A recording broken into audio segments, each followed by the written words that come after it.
Kita semua pernah dengar Jakarta tenggelam, tapi pertanyaannya, ini cuma drama berita atau ancaman yang benar-benar nyata? Tanahnya pelan-pelan turun setiap tahun, air laut makin sering masuk tanpa hujan. Sekarang bayangkan, kalau pusat bisnis Indonesia terganggu, perbankan melambat, distribusi macet, efeknya bisa terasa sampai luar Jakarta. Jadi ini cuma krisis biasa atau bom waktu nasional yang sedang berdetak. Tonton videonya sampai habis dan jangan di skip karena yang akan kita bahas bisa mengubah cara kamu melihat masa depan kota ini.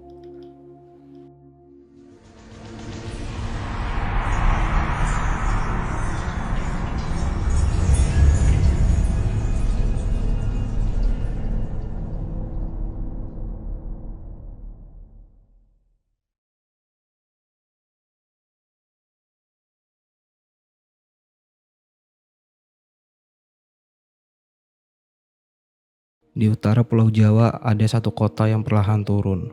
Bukan karena gempa besar, bukan karena tsunami, tetapi karena beban yang terus menekan dari bawah dan dari atas. Itulah Jakarta, kota dengan jutaan penduduk, pusat pemerintah, pusat bisnis, dan jantung ekonomi Indonesia.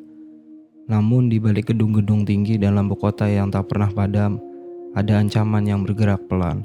Tanahnya amblas, air laut naik, dan setiap tahun sebagian wilayahnya semakin rendah dari permukaan laut. Pertanyaannya sederhana, apakah ini hanya krisis musiman atau sebenarnya bom waktu nasional? Jakarta bukan sekedar kota administratif. Sebagian besar perputaran uang, perbankan, perdagangan, hingga logistik nasional terpusat di sini. Jika kota ini terganggu, efeknya tidak berhenti di batas provinsi. Dampaknya bisa menjalar ke seluruh Indonesia. Sebelum lanjut videonya, jika informasi ini menambah pengetahuan dan bermanfaat bagi kalian, jangan lupa bantu like dan subscribe untuk mendukung serta membantu mengembangkan channel ini agar terus bisa berbagi konten yang bermanfaat. Beberapa wilayah Jakarta Utara sudah berada di bawah permukaan laut. Banjirop datang tambah hujan, jalan berubah menjadi genangan asin. Rumah-rumah retak karena tanah terus turun perlahan. Sementara itu, populasi terus bertambah, bangunan terus berdiri, kebutuhan air meningkat, beban kota semakin berat. Di video ini kita akan membedah apa yang sebenarnya terjadi, mengapa Jakarta bisa turun begitu cepat, seberapa parah ancamannya, dan yang paling penting, apa yang akan terjadi jika ibu kota ekonomi ini benar-benar lumpuh. Karena jika pusat sistem melemah, seluruh jaringan bisa ikut terguncang. Dan mungkin kita sedang menyaksikan awal dari perubahan besar yang belum sepenuhnya kita sadari. Untuk memahami akar masalah Jakarta tenggelam, kita harus melihat ke bawah permukaan kota ini. Fenomena utama yang terjadi adalah penurunan muka tanah. Di beberapa wilayah, terutama Jakarta Utara, laju penurunannya termasuk yang tercepat di dunia. Dalam 1 tahun, tanah bisa turun lebih dari 10 cm. Dalam 10 tahun itu bisa berarti lebih dari 1 meter. Angka ini bukan sekedar statistik. Ini berarti rumah menjadi lebih rendah, jalan semakin dekat dengan air laut, dan sistem drainase kehilangan kemampuannya mengalirkan air secara alami. Penyebab paling besar adalah pengambilan air tanah yang berlebihan. Selama puluhan tahun, banyak gedung, industri, dan pemukiman memompa air dari lapisan bawah tanah. Ketika air diambil terus-menerus, lapisan tanah kehilangan tekanan penopang. Rongga di dalamnya menyusut, permukaan di atas ikut turun perlahan. Masalahnya, proses ini terjadi tanpa suara, tidak terasa seperti bencana mendadak. Tidak ada alarm keras, tetapi efeknya terakumulasi dari tahun ke tahun. Menurut berbagai kajian dari Badan Riset dan Inovasi Nasional, pengendalian penggunaan air tanah menjadi kunci untuk memperlambat laju amblesan. Tanpa perubahan pola konsumsi air, penurunan akan terus berlanjut.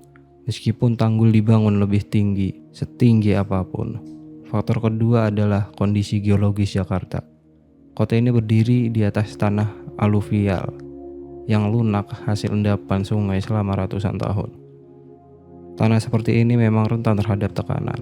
Ketika dibebani gedung-gedung tinggi dan infrastruktur berat, proses penurunan bisa semakin cepat. Dan beban itu tidak kecil.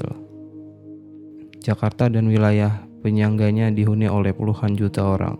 Setiap tahun, kebutuhan hunian meningkat. Gedung-gedung apartemen bertambah, pusat perbelanjaan berdiri, perkantoran berkembang. Semua ini menciptakan tekanan tambahan pada tanah yang sudah rapuh. Di saat yang sama, perubahan iklim memperparah risiko dari arah yang berbeda. Permukiman laut global meningkat akibat pemanasan bumi. Ketika suhu laut air naik, air mengembang, es di kutub mencair dan menambah volume air. Bagi kota pesisir di Jakarta, kenaikan beberapa sentimeter saja sudah signifikan. Sekarang bayangkan dua proses ini terjadi bersamaan. Tanah turun, laut naik, jarak aman semakin menyempit. Inilah yang membuat banjirop semakin sering terjadi. Air laut masuk ke daratan saat pasang tinggi. Bahkan ketika tidak ada hujan, di beberapa titik warga harus meninggikan lantai rumah secara berkala karena permukaan jalan terus naik akibat penimbunan. Pemerintah telah merancang proyek pertahanan pantai besar seperti Giant Seawall yang di Jakarta.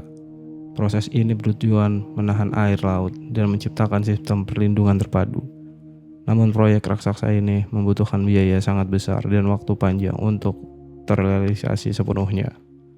Sementara itu, laju penurunan tanah tidak berhenti menunggu. Selain aspek fisik, ada dimensi tata ruang yang juga menjadi akar masalah. Alih fungsi lahan hijau menjadi kawasan pembangunan, mengurangi daya serap air hujan. Sungai menyempit, pemukiman tutup beton semakin luas. Air hujan yang dulu bisa meresapi kini langsung mengalir dan membesar potensi banjir.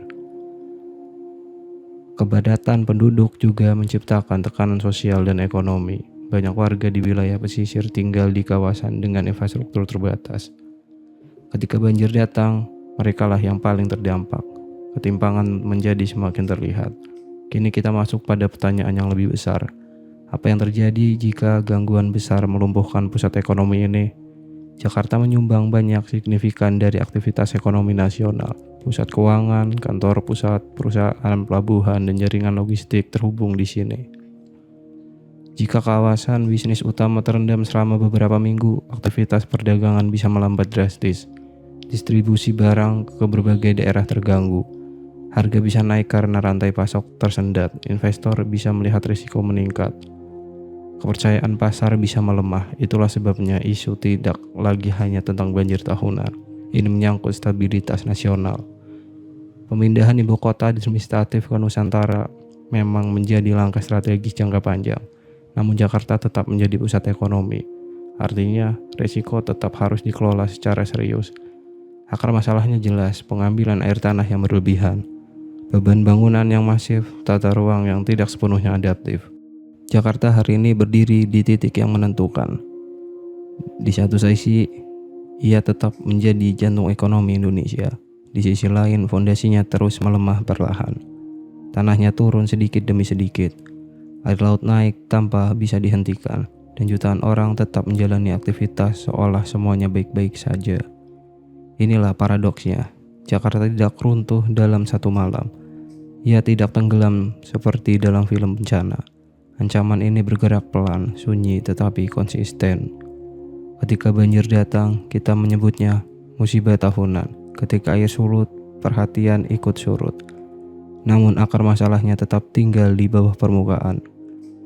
Jika pusat ekonomi nasional ini terganggu serius, dampaknya bisa menjalar cepat.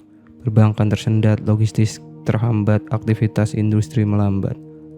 Rantai pasokan terganggu, dan sistem modern yang saling terhubung. Satu gangguan besar bisa menciptakan efek berantai. Kita sudah melihat tanda-tandanya. Wilayah pesisir yang semakin rendah, infrastruktur yang harus terus ditinggikan, biaya perlindungan yang makin mahal. Pertanyaannya sekarang bukan lagi apakah Jakarta menghadapi resiko. Pertanyaannya adalah seberapa siap kita mengubah cara membangun kota ini. Solusi tidak cukup hanya membangun tanggul lebih tinggi. Tidak cukup hanya memompa air lebih cepat. Dibutuhkan perubahan pada pengelolaan air tanah, tata ruang, dan distribusi beban pembangunan. Krisis atau bom waktu nasional? Jawabannya adalah pada keputusan hari ini. Karena waktu tidak berhenti, tanah terus bergerak, dan laut tidak perlu mundur. Jika isu ini penting bagi masa depan negeri, jangan berhenti di sini. Terus ikuti pembahasan berikutnya. Sekarang saya ingin tanya ke kamu, menurut kamu Jakarta masih bisa diselamatkan sepenuhnya? Atau kita memang sedang menunda sesuatu yang tidak bisa dihindari? Apakah solusi seperti tanggul raksasa dan pemindahan ibu kota itu sudah cukup? Atau justru akar masalahnya ada pada cara kita membangun dan memakai air selama ini? Ini bukan cuma soal pemerintah, ini soal masa depan kota yang menopang ekonomi negara. Jika informasi ini menambah pengetahuan dan bermanfaat bagi kalian, jangan lupa bantu like dan subscribe untuk mendukung serta membantu mengembangkan channel ini agar terus bisa berbagi konten yang bermanfaat.